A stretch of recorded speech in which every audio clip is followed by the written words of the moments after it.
So when people give me excuses, this is why I get so passionate and I'm just like, shut the fuck up, go and fucking do it, because I did it.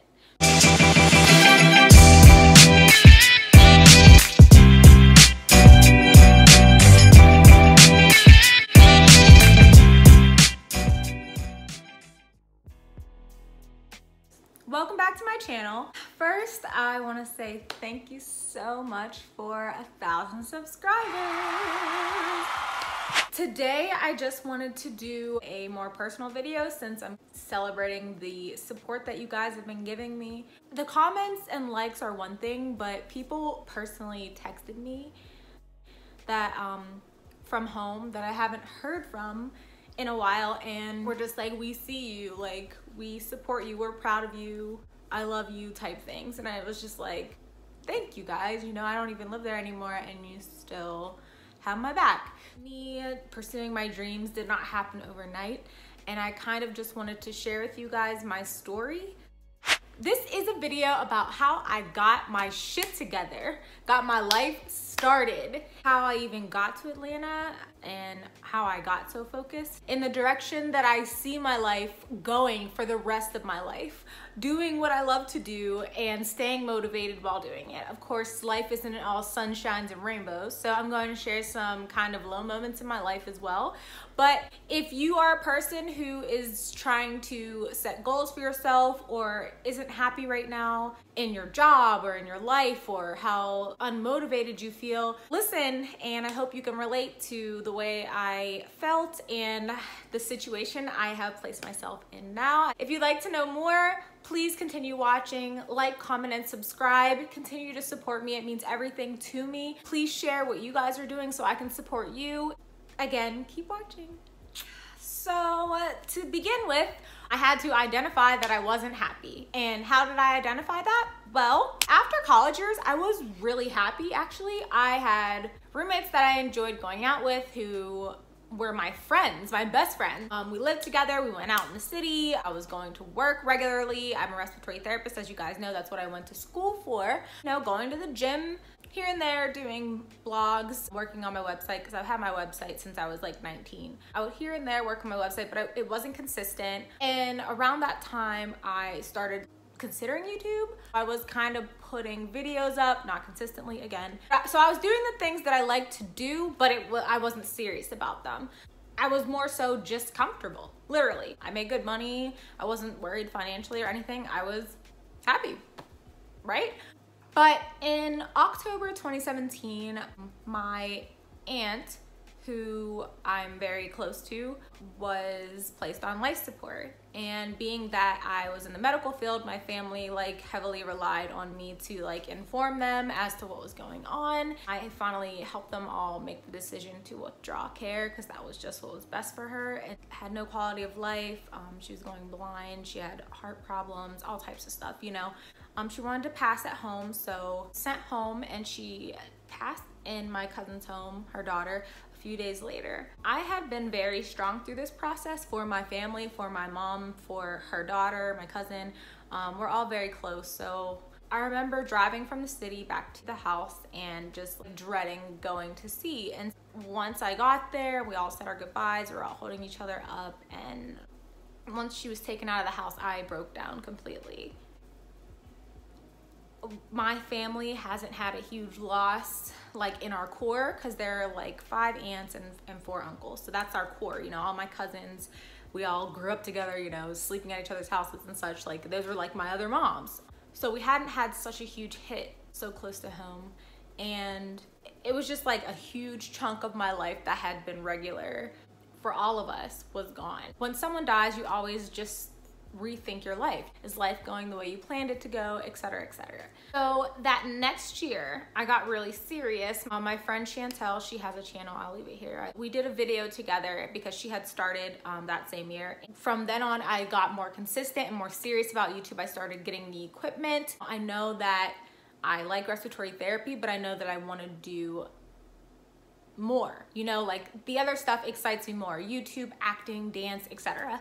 January, I was just super motivated, going to the gym, going to buy books that were coming out. I read You're a Badass. I read You're a Badass at Making Money. I read all those series books. I was listening to podcasts, TED Talks, all that stuff. I was super motivated and I was like, okay, you know what? I think I know, like, I need to get back more into the things that I love to do. February 2018 comes, right? My cousin dies in his sleep from a heart attack. Now, he was in his 40s. He's a younger guy. He was my favorite cousin. Mind you, the last time I had seen him was at my aunt's funeral in October. This is my life, guys. So we get ready for his funeral. You know, we're making arrangements. It's like 5 or 6 days goes by out with my one girlfriend. She's like, come on, you need to go out, you know, like get out, get your mind cleared. I'm scrolling down Facebook and I see RIP to one of my cousins who is my age, my girl cousins. And I'm like, this is a freaking joke. Like, people are sick. So then I contact my cousin who's closer to her and she confirms it. And I'm just like, this cannot be real life. Like, how can someone lose this many people in such a short amount of time? Like, it just didn't make sense to me. And so I wasn't really crying. Like, I just didn't know how to feel. If I wasn't thinking about how short life was before because of my aunt, I was now. It was just numbness. Like, I felt nothing. I was lost. I had no idea what I was gonna do. Having those two happen back to back literally made me just kick into high gear. I knew that if I let myself just think about it and mull it over and cry and all that stuff, I would have stayed right there. Literally, I knew if I did not just get up and make a huge change in my life, I would never make it. I love respiratory therapy, don't get me wrong, but I knew that I didn't see myself dying as a respiratory therapist at 65, not doing what I love to do, truly have a passion to do and gift to do. Here's another crazy thing. In March, that very next month, I quit my job. I worked at a really good hospital. I learned everything I know about respiratory therapy. I made great money. I had a stable career. You have to just do this. Otherwise, you're gonna stay comfortable. You're not gonna do anything that's gonna be you chasing your dreams. I went home, typed up the email. I'm really doing this. Okay, hit send. My lease was up at the end of March in Pittsburgh. I moved out to my mom's house. I love my mom to death, but I was not trying to go back to 16-year-old, like, where you at, where you going, that had to change quick. I made myself as uncomfortable as possible, so I kicked into high gear to do what I had to do to get where I saw my life going, okay? I knew that I wanted to move to Atlanta because I knew that I could find other people who are like me, creative, doing YouTube, dancing, acting, people doing short films. There was just way more opportunities than in Pittsburgh that I had. It did what it could do for me, and I just had to push myself to do more. My lease was up. I moved in with my mom. All I knew is that I needed money because I quit my job. So I searched for traveling jobs, literally applied. I'm like, everyone's like, you know what? They're in such high demand. You'll get it. You'll get it. A month goes by. I'm panicking, freaking. I'm like, what the hell did I do? I quit my job.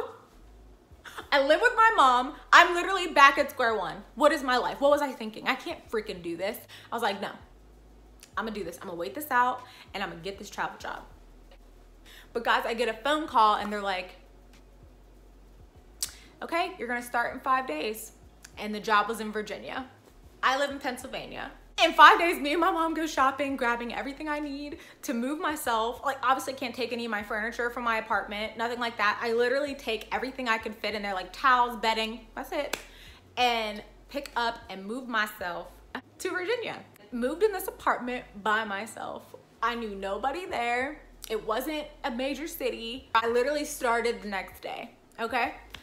3 months, I just racked up, literally working, dying, doing these 12-hour shifts back to back to back, because you get the shit end of the stick of people's schedules when you're doing a travel job, right? I was there, I met a girl who lived in Atlanta and was traveling there from Atlanta.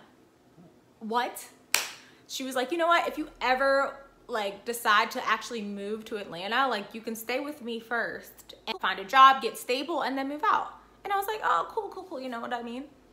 So the end of my 13 weeks comes up and the girl's contract was up, by the way, like she was gone. And they were asking me, do you want to renew your stay with us? And I was like, if I don't do this now, I'm never gonna do it. So my ass was like, text her. I was like, hey, did you mean that? Like, can I really stay with you till I find a job? She's like, yeah. Guys, I was like, okay, guys, I'm out, I'm done. I got the rental company to call their furniture back, packed all my shit back in my Altima, and I drove to Atlanta to this girl's house, okay? No furniture, nothing. A month passed. I did so many YouTube videos in this time because obviously I'm not working, I'm just searching for a job. I'm going on all these interviews, but I had the time to vlog consistently. So that's what I did. I got to know the area, I got to know people there, I reached out to photographers, all that. So after a month passed, I got a phone call back from an interview and I got 2 jobs. Literally, I had enough money in my account left from my travel job to make a down deposit on my apartment and to buy myself a couch, an entertainment center, and a 55-inch TV. In a week, everything into my 1 bedroom and was literally living in Atlanta. This was in July 2018. I tell you, stuff just lines up for you. Like, you have to take fucking risks, okay? I literally was like, it made no sense to me. I'm not gonna have the money. I'm not gonna have the time. What if I don't find a job? What if I did all that, I'd still be at home with my mom. To be happy, I know what I'm gonna wanna do for the rest of my life, and I know that Atlanta is a good place for me to start. So you know what? I did what the fuck I had to do and got myself out here and just started. So when I hear people say, yeah, I'm gonna move down there, give me some time, and it's just like, what are you waiting for? You were the only thing in your way. I literally just did it. You cannot question yourself. If you see something for yourself, if you have a vision of it, you follow it, you chase it. You fucking pursue that shit until you have at least put yourself in a position for God to give you another sign, to keep giving you signs to follow the steps of what you need to do to get to where you need to be. I'm also here, follow my blog, and I give you some motivational advice. But you have to get out of your own way. My story is just one of many. I know people just take risks. Now I've been living in Atlanta for about 8 months now. I have gotten to network with so many different creators here. I have gotten to network with so many different photographers here, and for me to just like get settled and have time to get my YouTube together. But the fact that I have 1,000 now and had literally 200 when I was living with my mom is mind-blowing to me. It just goes to show that if you put your mind to something, nothing can stop you, honestly. So when people give me excuses, this is why I get so passionate and I'm just like, shut the fuck up, go and fucking do it, because I did it. I just want to end by saying, follow your dream. If anyone else doesn't understand your vision, it's because God didn't put it in their minds for them to understand. If you want something, go get it. Make no excuse. Just do what you have to do. I know it's not gonna be easy. Some of it's not gonna sound logical. Look at my fucking story. And if you have to just fall on your ass first just for you to be strong enough to take those steps, sometimes that's necessary. Use anything negative for you. And I promise you will literally become exactly who you want to be. It's only up from here. Atlanta has offered me so many more opportunities and things that Pittsburgh didn't. I just hope it continues to go my way. And I just want to share my story. I hope it helps somebody who is just in a rut and doesn't know what to do and is trying to follow something that makes no sense to other people, but it makes sense to you. I'm here if you ever want to reach out to me. Like, comment, and subscribe. Thank you for listening to my story. And I hope to hear from you guys, and I'll see you in my next video. Thanks for watching. Super creative. Obviously don't have to do anything crazy like that, but I was like, oh, that was cute. Like, he got it, oh, that was cute. I mean, that's something, right? But yeah.